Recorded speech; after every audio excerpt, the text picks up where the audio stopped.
Salve, salve, galera do InfectoCast. Bem-vindos a mais um episódio. Aqui quem fala é o William e tenho de novo uma convidada super especial. Se semana passada tínhamos duas convidadas especiais, a Carol e a Vitória, hoje eu tenho só a Vitória, né, Vitória? Fala oi aí. Oi, gente. Muito obrigado, Will, pelo convite para a gente dar continuidade. Semana passada, o Will profetizou que Carol estaria tendo Sofia e realmente se concretizou. Exatamente, a Carol não tá nessa segunda parte aqui, porque apesar de muitas tentativas a gente tentar gravar o quanto antes, a gente não conseguiu. E, que bom que a Sofia veio. Um grande abraço aí para Carol, que a Sofia Sim, é muito bem-vinda aí a esse mundo. exatamente. Mas aí a gente vai honrar a Carol aqui hoje, destrinchando a parte do tratamento da TB sensível que ficou faltando, né? Perfeitamente. Então, bora lá. Como você falou, né, Vitória, o objetivo é a gente falar sobre tuberculose sensível. Isso. Quando a gente estava começando a falar sobre o episódio e como a gente ia gravar, eu queria gravar sobre tuberculose resistente, mas daí a gente lembrou que a gente estava devendo tuberculose há muito tempo no nosso podcast, e a própria Carol falou assim, Will, o pessoal não sabe nem TB sensível, vamos falar logo de TB resistente, então, para um episódio mais para frente, a gente vai falar sobre tuberculose resistente, que é um capítulo à parte, né, algo bem complexo de se considerar, mas hoje vamos falar sobre TB sensível, né, o velho e bom esquema RHZE, RP, quais outros nomes que tem, Vitória? E aí o pessoal de antigamente costumava chamar de Coxip por causa de uma farmacêutica antiga, né? É uma farmacêutica indiana que acabou levando o nome. Alguns lugares ainda chamam assim, mas o correto ainda é o RHZE, né? Eu acho que essa questão que você falou da gente precisar saber muito bem a TB sensível antes de ir para resistente é muito válido, porque acho que a gente deixou isso bem claro, né? A tuberculose ela vai fazer parte da vida de todos os médicos, não só do infectologista. Então, assim, nós como infectologistas, a gente precisa saber tratar perfeitamente essa TB sensível, mas o restante das outras especialidades também. Então, antes da gente partir para um pequeno pedaço da população que são os resistentes, a gente tem que saber muito bem essa parte, né?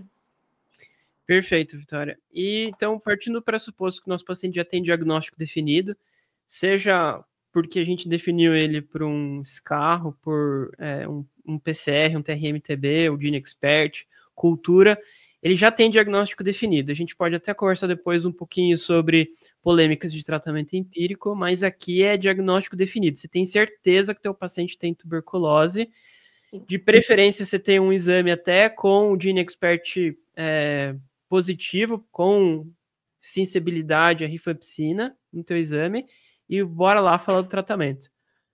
Sim. Vi, primeira coisa de importante sobre o tratamento que a gente precisa saber. Ó, eu acho que para começar aqui, a gente deixou definido um pouquinho no episódio anterior, então pensar que o Mycobacterium, ele é um agente diferenciado, né? Então, ele é muito complexo em toda a sua composição. Então, a gente vai ter medicamentos atuando em parede, em mecanismo enzimático e em crescimento da Mycobactéria em si. Então, hoje, aqui no Brasil, pelo Ministério da Saúde, a gente tem definido um tratamento com 4 drogas, isso é muito bem estabelecido, né? Que são os componentes do RHZ, rifampicina, isoniazida, pirazinamida e etambutol. E elas vão atuar principalmente em 3 mecanismos de crescimento do Mycobacterium tuberculosis. Então, a gente tem o mecanismo de crescimento de acordo com a localização de onde o Mycobacterium está. Então, se eu tenho um Mycobacterium intracelular ali dentro principalmente da questão dos macrófagos, é um Mycobacterium ele tem um crescimento lento. Então, ele precisa de um pH mais ácido, uma ação enzimática celular mais potente, tem uma baixa oferta de oxigênio, e aí eu preciso de drogas que atuem nesse mecanismo. E aí, nesse componente, eu tenho essas 4 drogas. As 4 atuam muito bem nessa dessa parcela de população do Mycobacterium. Então, além dessa população, eu tenho a segunda população, que é o Mycobacterium que está localizado numa lesão fechada, então dentro da caverna, dentro da lesão caseosa. Esse crescimento, ele já não é tão mais lento, ele é um crescimento chamado de intermitente. Então, ali o pH ele já fica mais neutro para ácido, O acúmulo de CO2 e ácido lático é um pouco maior. E aí eu tenho 3 drogas que vão atuar nessa população: rifampicina, isoniazida e a pirazinamida, tá? E eu tenho a outra parcela, que seria a cavidade pulmonar. Então, aí é um crescimento mais rápido, um crescimento chamado de geométrico. O pH é neutro, a oferta de oxigênio é muito boa. E aí, 3 drogas que a gente conhece muito bem atuam ali: a rifampicina, a isoniazida e o ethambutol, e a boa e velha streptomicina. Então, o que eu preciso? Eu preciso de medicamentos que atuam nessas 3 fases de crescimento. E aí, desses medicamentos que eu falei, vocês viram que a rifampicina e a isoniazida sempre vão estar ali atuantes. Então, elas são as chaves ali do tratamento, por isso elas ficam o tempo todo, né? São meus atores principais desse quarteto inicial, né? Mas Exatamente. eu achei legal que você começou, Vitória, já falando logo de cara a importância do porquê 4 drogas.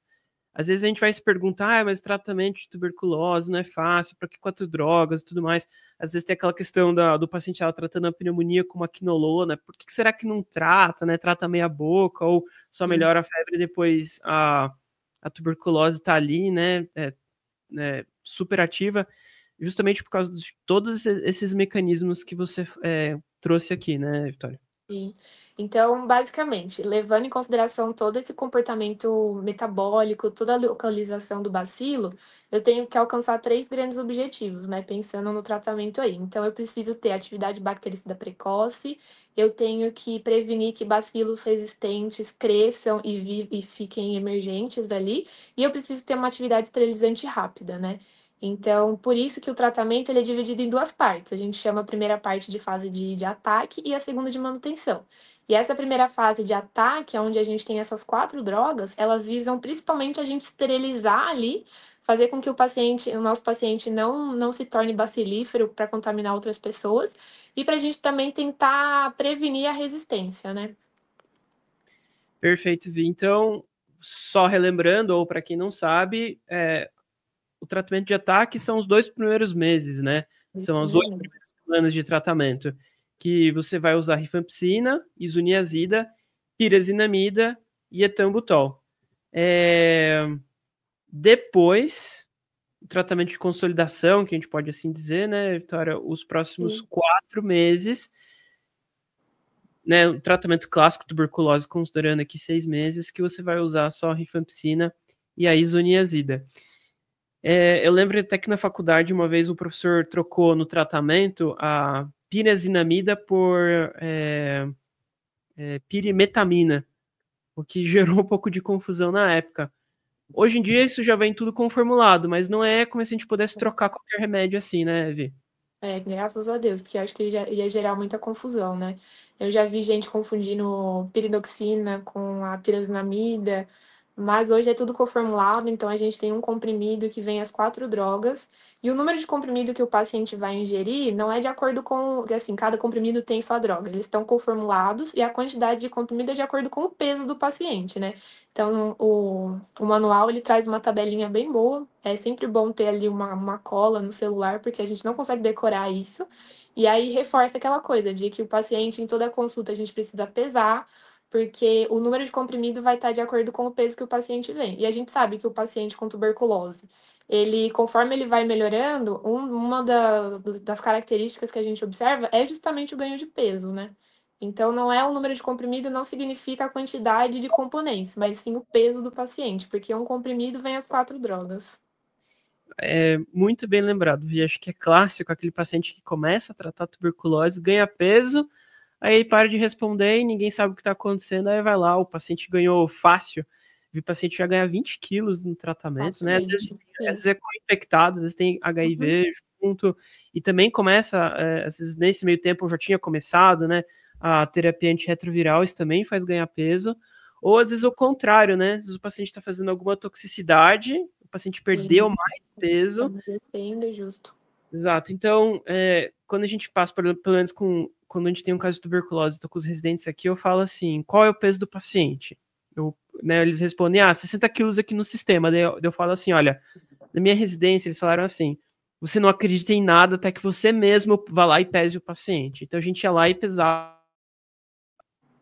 pesava o paciente, e várias vezes o peso que estava no sistema, os 60 eram 49, e ao contrário do que tinha acontecido, né? Então, o dia E inteiro você pode. É, exatamente. E aí você pega. pensa, mas é um ajuste de 5 quilos, mas às vezes é um ajuste de 5 quilos que o paciente já ganhou um comprimido a mais, né?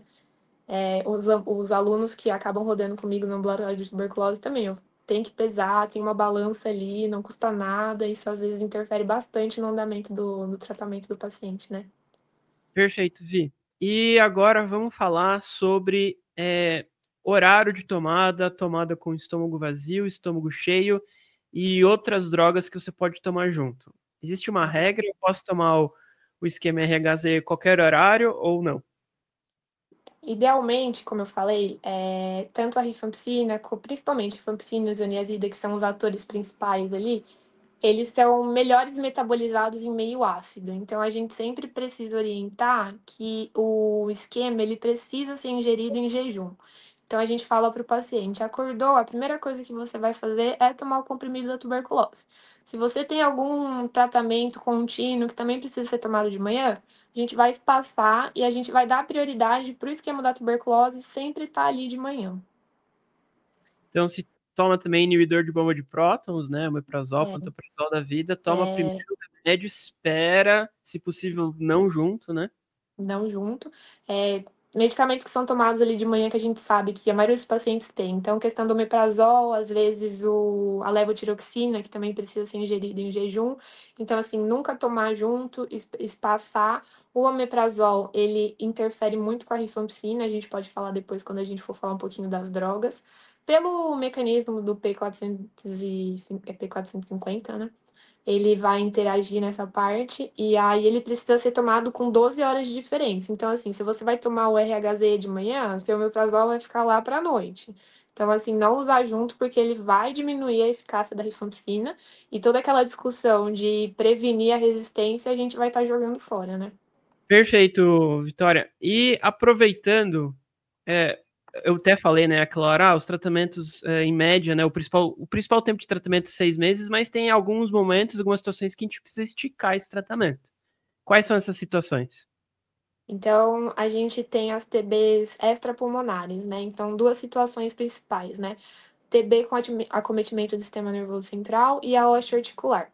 Então, são sítios de difícil penetração, então a gente sabe que nem todas essas drogas do esquema vão acabar penetrando de forma como a gente gostaria, principalmente em sistema nervoso central e questão óssea. Então, a gente prolonga o tratamento. Então, ao invés de 6 meses, eu vou ter um paciente que vai ficar 12 meses tomando. Mas lembrando que, igual o William falou, a fase de ataque ela vai ser 2 meses, independente do sítio. O que muda é a fase de consolidação, que vai passar de 4 para 10 meses, né? Perfeito. Às vezes, ambulatorialmente, estica mais ainda, né, Vitória? Oi? Cortou. Às vezes tem algum caso ambulatorialmente que está tratando, mas acaba esticando mais ainda, né? Às vezes leva em É, conta, individualiza o caso, né? Às vezes o paciente não está respondendo mais devagar, ou tem alguma outra comorbidade associada e acaba esticando, né? a gente vê principalmente na TB pleural e na ganglionar. Então, o paciente chegou ali no sexto mês, ainda está formando derrame, ainda tem muito sintoma, ou ganglionário, os linfonodos ainda não diminuíram, ainda estão fistulizados, a gente acaba estendendo aí, chegando até 9 meses, né? Perfeito. Mas no geral, 6 meses, tirando essas duas situações que eu falei, né? Certo. E eu tenho um paciente, né? A gente já tem o diagnóstico, comecei o tratamento, fiz as observações do tempo, as interações, e meu paciente está recebendo tratamento e eu preciso fazer o acompanhamento dele. A gente até conversou um pouquinho sobre isso no episódio passado sobre diagnóstico, mas e aí? Eu preciso repetir raio-x, eu preciso repetir escarro, preciso repetir cultura e preciso repetir o PCR para esses pacientes ou não? Então, idealmente, né? No mundo ideal, a gente gostaria que esse paciente viesse mensalmente no ambulatório. A gente sabe que às vezes ambulatório terceirizado, de nível terciário não é a realidade por conta da demanda, mas aí Uhum. a gente tem a questão da atenção primária, que ajuda muito no tratamento da tuberculose. Então, é um programa que é muito bem estabelecido pelo governo. Então, o paciente consegue fazer esse acompanhamento conjunto, unidade de saúde e ambulatório, né? E aí ele consegue ter esse olhar mais atento, porque eu vou precisar sim repetir alguns exames. Então, se eu tenho um paciente com TB pulmonar, miliar, pleural, eu vou precisar seriar exame de imagem, então, idealmente, uma vez por mês, repetir o raio-x. Se o paciente voltar a ter muita queixa, às vezes abrir mão de uma tomografia, alguma coisa do tipo.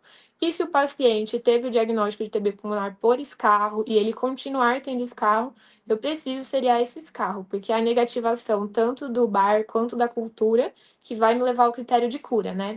Lembrando que a gente falou no outro episódio que o PCR, que é o TRM ou GeneXpert, popularmente conhecido, a gente não repete mais. Então, ele é para diagnóstico e se a gente estiver suspeitando que o paciente criou resistência ao longo do tratamento.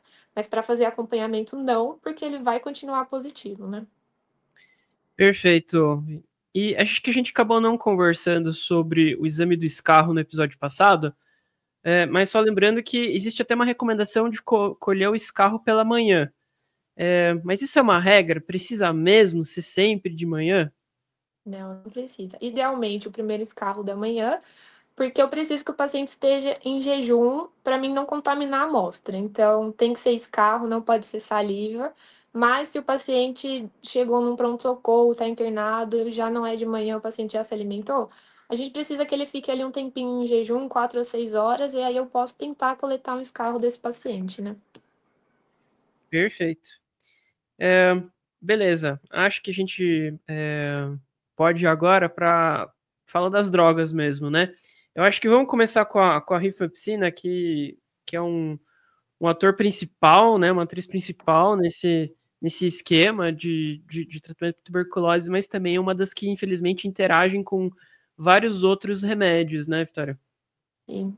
Então, a rifampicina, foi como o William falou, ela é a grande estrela aí do esquema. Ela começou a ser usada na década de 50, então até há 2 anos atrás ela tinha sido a última droga criada para o tratamento da TB. Então a gente passou aí desde os anos 50 até 2023 sem nada vindo de novo. Então ela sempre foi ali a grande estrela. E aí, como é que ela atua, né? Eu falei que o Mycobacterium, ele é um agente muito complicado em questão de síntese de parede, de questão enzimática. A rifampicina, ela vai inibir a RNA polimerase, então, do Mycobacterium. O ser humano também tem a sua RNA polimerase, mas a rifampicina não atua na humana, ela vai atuar só na Mycobacterium. Então, ela tem um efeito bactericida na replicação do Mycobacterium tuberculosis, né? Ela é muito bem absorvida por via oral, por isso a gente tem a disponibilidade dos comprimidos, e ela tem uma ampla distribuição em todos os sítios. Então, ela penetra bem o sistema nervoso central, pulmão, ela pega a questão óssea, por isso que ela é tida aí como a principal droga por conta disso, tá? É, em relação às intolerâncias, né? A gente sabe que o RHZ por si só, ele traz efeitos adversos que às vezes incomodam muito o paciente, principalmente ali nas primeiras semanas. E a rifampicina, ela tem os seus efeitos adversos que a gente precisa ficar de olho, né? O manual que a gente tem vigente, de 2019, ele tem até uma parte que é bem legal da questão de efeito adverso, que ele vai dividir entre os efeitos adversos menores e os maiores, né? Os menores, eles são mais comuns e a gente não vai precisar suspender nenhuma droga, a gente vai fazer controle de sintomático. E os efeitos maiores, a gente já vai ter que abrir mão dos medicamentos, introduzir esquema alternativo e por aí vai. Então, dos efeitos menores mais comum da rifampicina, a gente vai ter intolerância gástrica, então o paciente pode cursar com epigastralgia, náusea, vômito, e aí nesse momento a gente tenta controlar com sintomáticos, então antiemético principalmente. A gente nunca vai prescrever omeprazol para esse paciente, porque como eu falei anteriormente, interage ali com a rifampicina. Então, evitar ao máximo, a não ser que seja imprescindível para esse paciente, mas aí a gente joga para um horário diferente de tomada, né? Ela também altera a coloração de líquidos do corpo, então a urina vai ficar muito alaranjada, suor pode mudar, lágrima também. E o Perfeito. paciente se assusta, né? A gente tem que avisar ele antes disso. Essa é uma dica, acho que assim, para todo residente de infectologia, até o nosso, para quem tá vendo o videocast, a gente na forma gravada, a gente deixou ele meio laranjinha o fundo aí. É para não esquecer que, assim, se chega no paciente tá tomando o esquema, né, o RHZ, aí se o paciente falar assim, aí você pergunta, como é que tá o xixi? Ele fala, tá Tá normal. E clarinho. tá normal, tá clarinho. Você pegou o paciente no pulo, né? Sim. Então, é uma forma até de saber se o paciente está realmente tomando remédio, porque é clássico, né? A urina vai ficar aquele laranjão, laranja bem clássicozão mesmo, né, Vi? Sim. E não se assuste porque é normal, né? Exatamente, completamente normal. E falando sobre as outros problemas, outras intolerâncias ao resto do esquema. E aí agora, tirando esses menores que a gente não vai ter problema, a gente vai ter os maiores, né? Que aí é onde entra o maior problema, que principalmente a questão da hepatotoxicidade. Então, a rifampicina, ela pode levar a quadros graves de hepatite.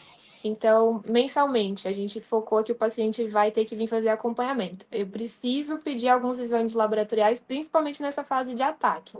E aí eu vou focar o quê? Na função hepática. Eu preciso dosar TGO, TGP, bilirrubina, porque se eu tiver um aumento de 3 vezes o nível superior de normalidade, eu vou precisar suspender esse tratamento, né? Então, a gente precisa ficar de olho nisso, tá? FA, fosfatase alcalina e gama-GT aumentam mesmo, mas isso não é tão importante assim pra gente. A gente tem que focar ali na TGO e TGP e bilirrubina, né? Perfeito, Vi. E assim, o paciente, então, na prática, né, começou a tomar o esquema. Qualquer sintoma, a indicação é ter algum sintoma para dosar as transaminases, mas se puder fazer de todo mundo, há quem prefira, né, Vitória? Sim. E assim, começou com algum sintoma gástrico, a gente dosa as transaminases, e se veio um pouquinho aumentado, eu vou observar, como você disse, aumentou 3 vezes, aí vai ter que ver qual droga do esquema que está causando essa hepatotoxicidade. Então, na prática, a grande maioria dos pontos de corte de TJ, TGP, né, transaminase entre 30 a 40, dependendo do laboratório. Então, aquele paciente que classicamente vem acima de 300, 400, já é um paciente que aí já, né, já triplicou, bem mais que triplicou. Você tem que ver. E qual que é a principal droga aí de risco de hepatotoxicidade? Não, a presinamida principalmente, né? A gente pode até depois falar dela, porque ela é a principal.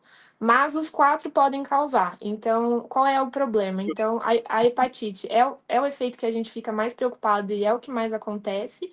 E aí, a gente teve o paciente que se apresentou igual o William falou. A gente vai suspender na hora o tratamento, vai esperar normalizar. Então, a cada 3 dias, vai repetindo TGO e TGP. Ficou normal, a gente vai reintroduzir o esquema, mas a gente não vai reintroduzir o esquema de uma vez, né?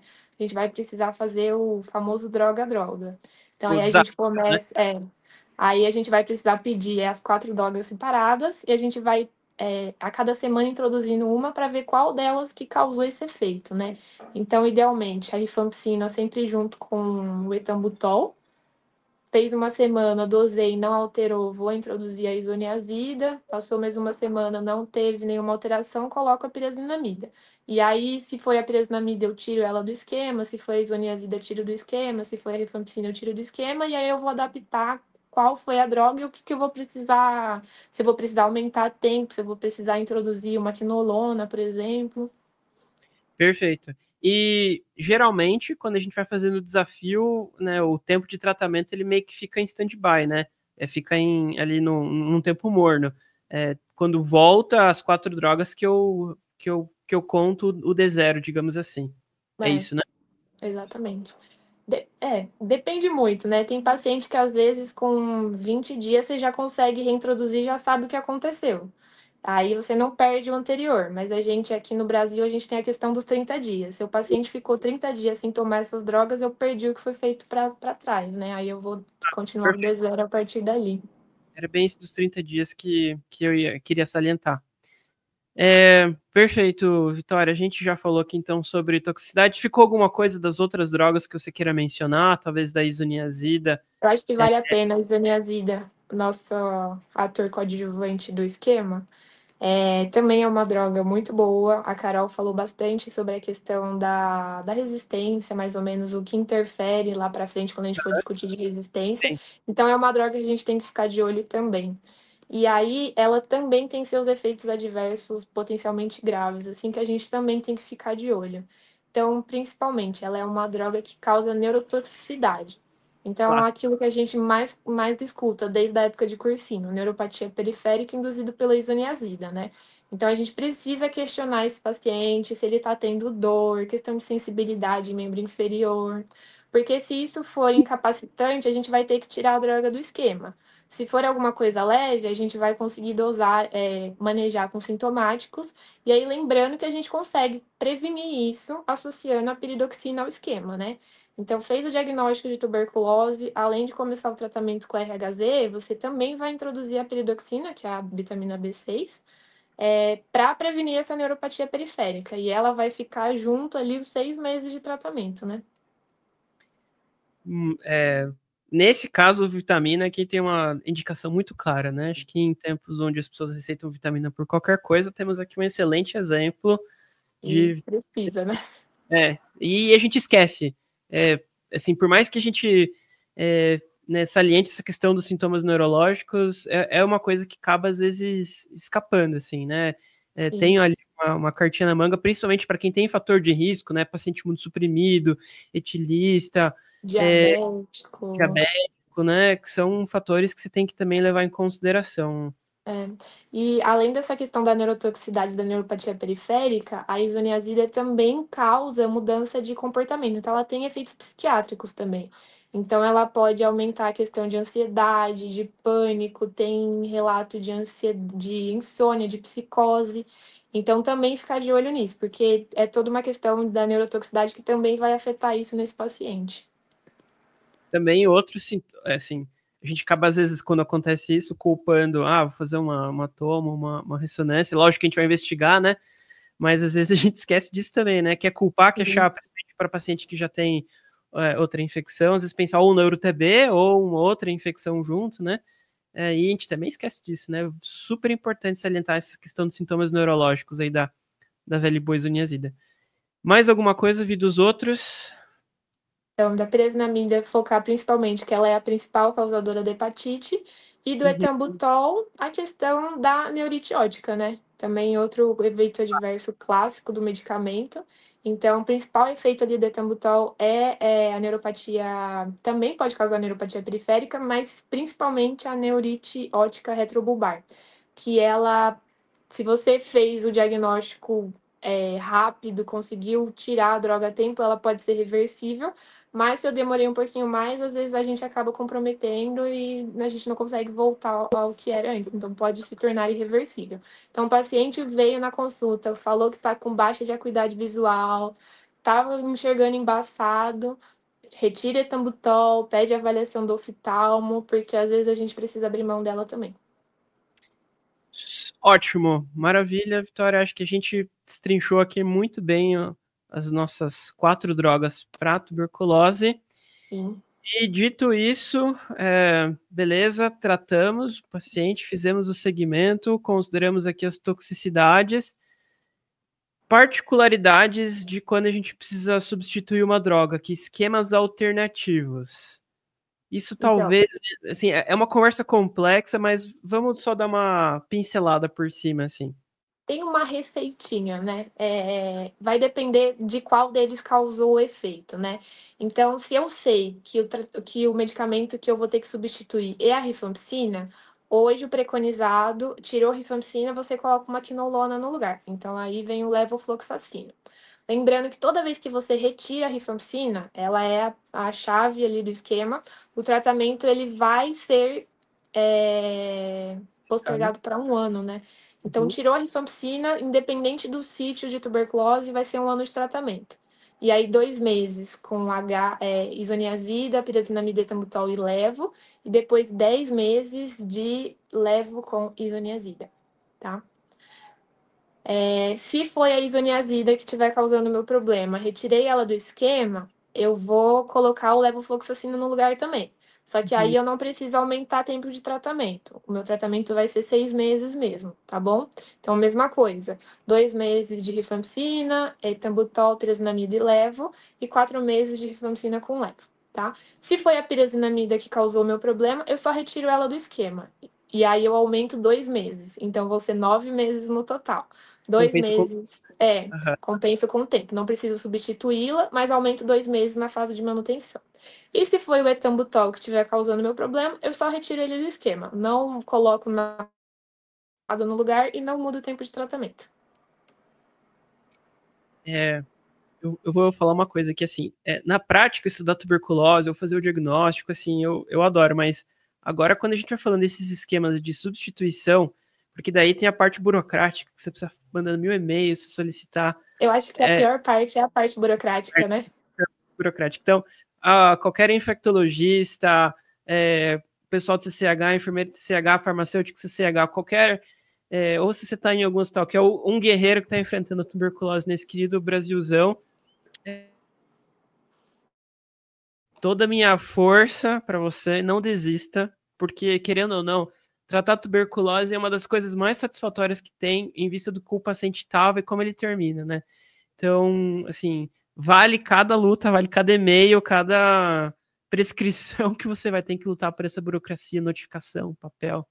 Sim, e aí é uma questão assim, como é algo muito burocrático, existe todo um sistema por trás envolvendo vigilância, Secretaria de Saúde, Ministério, a gente tem que estar muito ciente do que a gente está fazendo. Então, assim, eu tenho que provar mesmo que aquele efeito adverso era grave, por que que eu estou substituindo, porque eu estou abrindo mão de um esquema que é 100% eficaz para algo Documentado. alternativo, né? Então, às vezes, acho que é por isso que tem tantas entraves para a gente conseguir, né?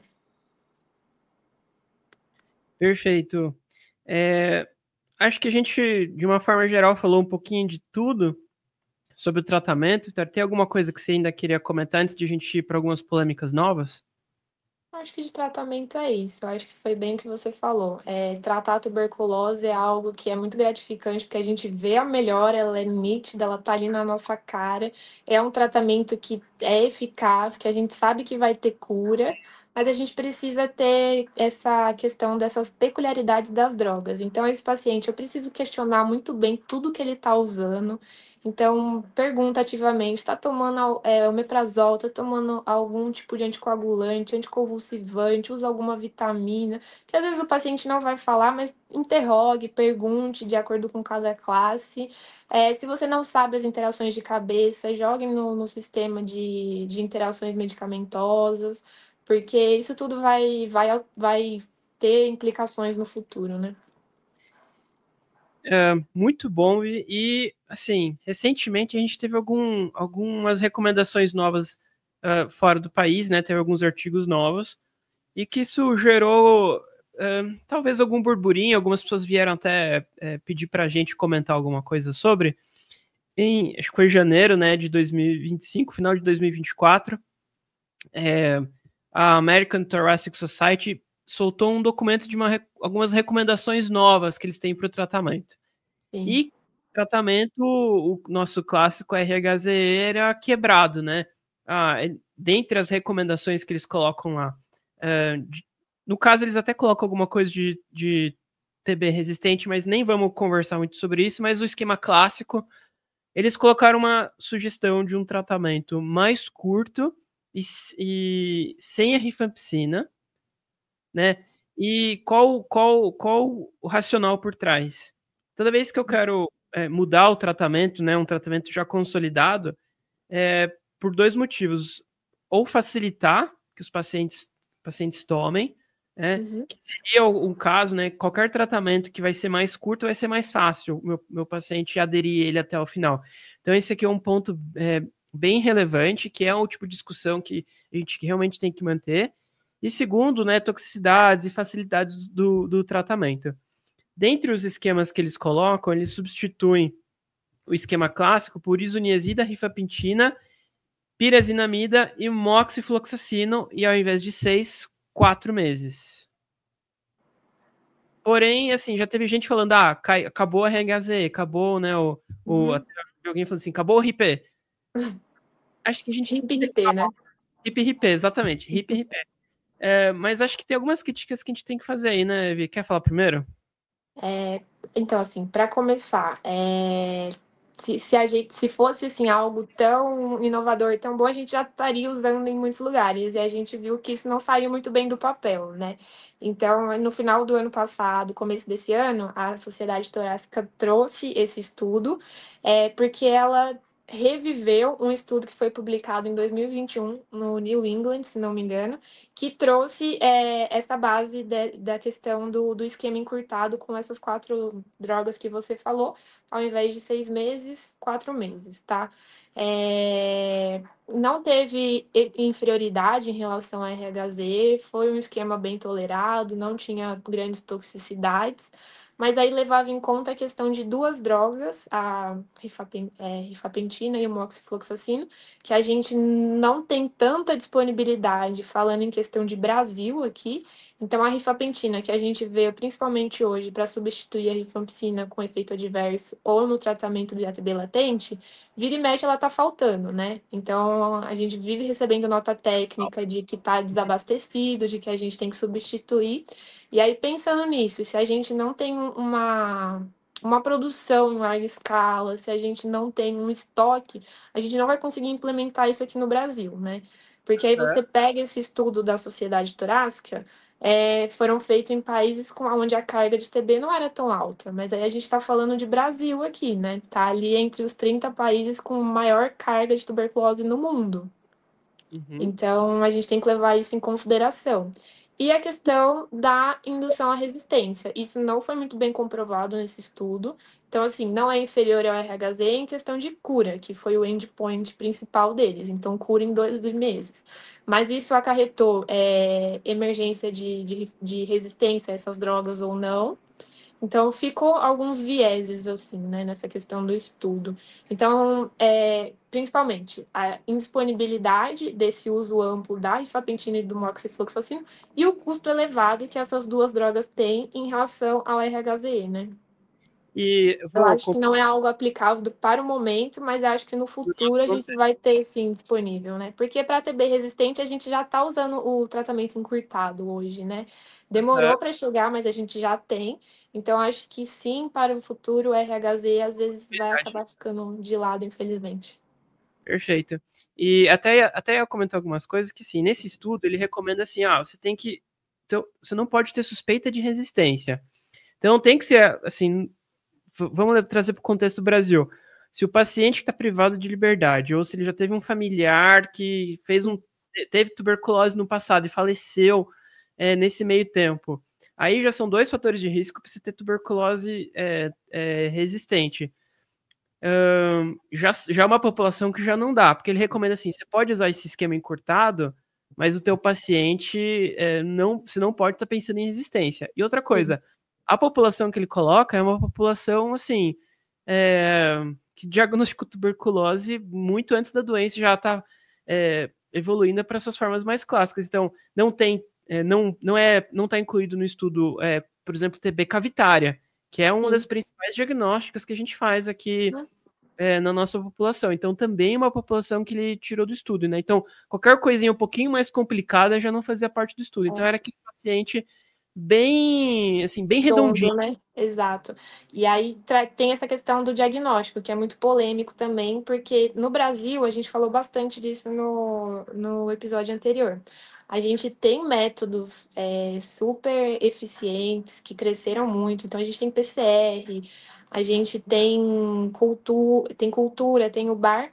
Mas a gente está falando aqui de grandes centros. Se você pega o Brasil, onde tem vários Brasis dentro, a gente faz diagnóstico só com bar. Eu não tenho cultura, eu não sei sensibilidade, então eu não consigo abrir mão do RHZ, que eu sei que é 100% eficaz, para fazer um tratamento encurtado.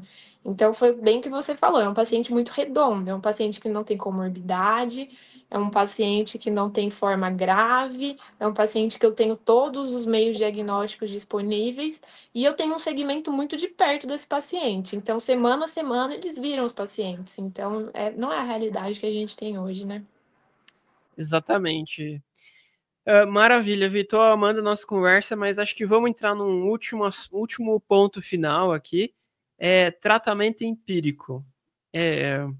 Principalmente quando a gente está investigando doenças granulomatosas ou ou febre de origem determinada, sempre tem alguém que chega para o infecto e fala assim, eu quero começar o esquema RP empírico. Geralmente o infecto é contra. Mas eu queria ouvir primeiro o que você tem a dizer sobre isso, Vitória. Olha, eu acho que a gente tem muito, falando aqui em questão aqui de São Paulo, que é onde a gente está trabalhando, a gente dispõe de muito meio diagnóstico para fazer tratamento empírico. A gente deixou muito bem claro que existem outras doenças que mimetizam tuberculose.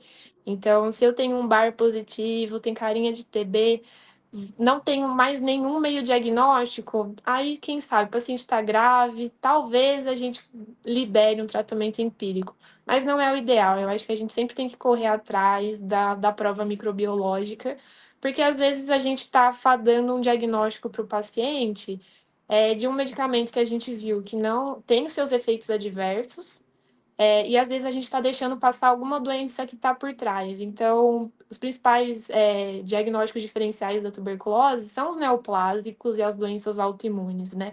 Então, eu vou esperar 6 meses para ver se é isso mesmo, ao invés de correr atrás do diagnóstico, né? Na nossa residência, William, não sei se você lembra, mas a gente teve uma paciente que veio com um bar positivo, a gente começou o esquema e aí ela fez uma hepatite fulminante gravíssima. E no final não era tuberculose, então a gente tem que pensar nisso. Esse caso me marcou muito. Então, toda vez que eu vejo alguém querendo começar tratamento empírico, eu fico, o efeito adverso, né? Parece que chama, né? Exatamente aquele paciente que não tem tuberculose, que alguém decide tratar empírico, porque faz sentido para aquela pessoa, faz hepatite fulminante. Então, lembrar, né? Assim, é um risco baixo, mas existe, né? Então, se for a paciente que eu estou imaginando que você está falando, ela fez uma hepatite super rápido, ao ponto de precisar de transplante hepático, né? Então, entre tomar um remédio e acordar, foi assim, tipo, comecei o RP, na semana seguinte, estava, né, acordando no hospital, transplantamos seu fígado aqui. Sim, e depois foi pesquisar, não era tuberculose, né? Exato. Eu gosto desse exemplo para também exemplificar o seguinte: você vai começar o tratamento empírico. Aí no meio do caminho alguém acha que é sarcoidose, alguém acha que descobre que o paciente tinha um risco para uma infecção outra fúngica, e daí vai parar o esquema no meio. Aí depois para de seguir o paciente, aí ele volta a fazer febre por outro motivo, aí alguém volta o esquema depois de um tempo meia boca, assim. Aí fica aquele tratamento quebrado pela metade, que induz a resistência, e no final, às vezes o paciente que não ganha um tratamento, né, que preste desde o começo e ganha uma resistência porque não foi bem investigado ou, né, poderia ter feito muito mais. Vi, eu acho que é isso. Mais uma vez, muito obrigado aí por aceitar o nosso convite. De novo, um abraço aí. Muito obrigada. Acho que falar de tuberculose, por mais a gente acha que é muito banal, que todo mundo sabe tuberculose, não é a realidade. A gente vê muita atrocidade acontecendo por aí. E eu acho que foi bem que eu falei no começo. Todo mundo aqui, independente da sua especialidade, vai se deparar com uma tuberculose no meio do caminho. Então a gente precisa saber tratar muito bem, porque tem cura, né? Exatamente. Mais uma vez, um abraço para Carol, e nossa mamãe da semana. E para a Sossô. Um beijo para a Sofia. Essa altura do campeonato já deve ter tomado a primeira dose da BCG. Com certeza, filha de infectologista. Filha de infecto. E é isso, um grande abraço para todo mundo. A gente vai postar o link do artigo da American Thoracic Society. Recomendo todo mundo ler. E para outras literaturas, a gente tem o velho bom guia do Ministério da Saúde, que é super completo. Acho que vale mais do que qualquer podcast que ele guia, né, Vi? Com certeza. Esperando a atualização dele, mas ainda é muito bom. É verdade. Tá bom, então. Um grande abraço para todo mundo e falou! Obrigada.